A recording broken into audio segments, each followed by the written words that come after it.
This is John from ticketmotorbikes.com and we are looking at a Yamaha Nouvo automatic. These are definitely the most popular scooter for expats and teachers to drive around the city in Vietnam. The reason being, they look quite cool and they're pretty cheap to buy. But cheap bikes come with some cons in that they don't normally work, and the reason they're so cheap is because the Vietnamese are throwing them away because it's a bike that just doesn't work. So you go buying one of these and you're quite likely to have some problems.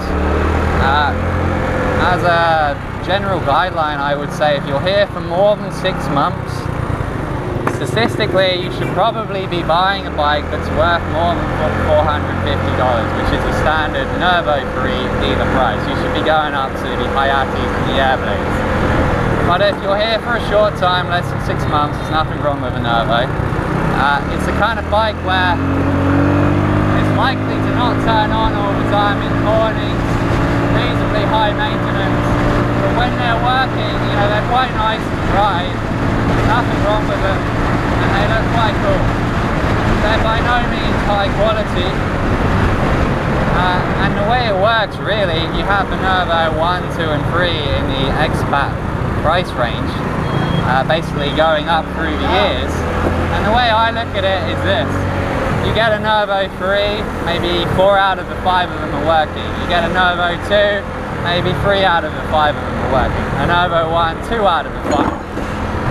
Assuming the bike is working, especially the Nouvo 2 and 3, there's very, very little difference. The Nouvo 1 is a bit more grindy and definitely has worse gas consumption.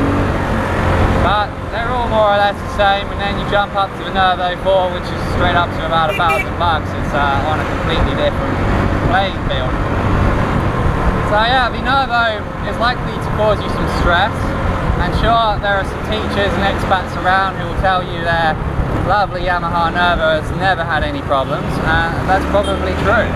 But as a general statistic, they're not particularly reliable, which is why they are so damn cheap.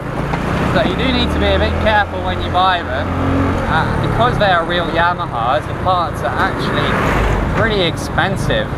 So if you go getting one with, say, no tyres, an old battery, and very common on the Nouvo is the transmission, that famous Nouvo aeroplane noise that goes on, then you can suddenly find $150 worth of maintenance is needed before you've even started.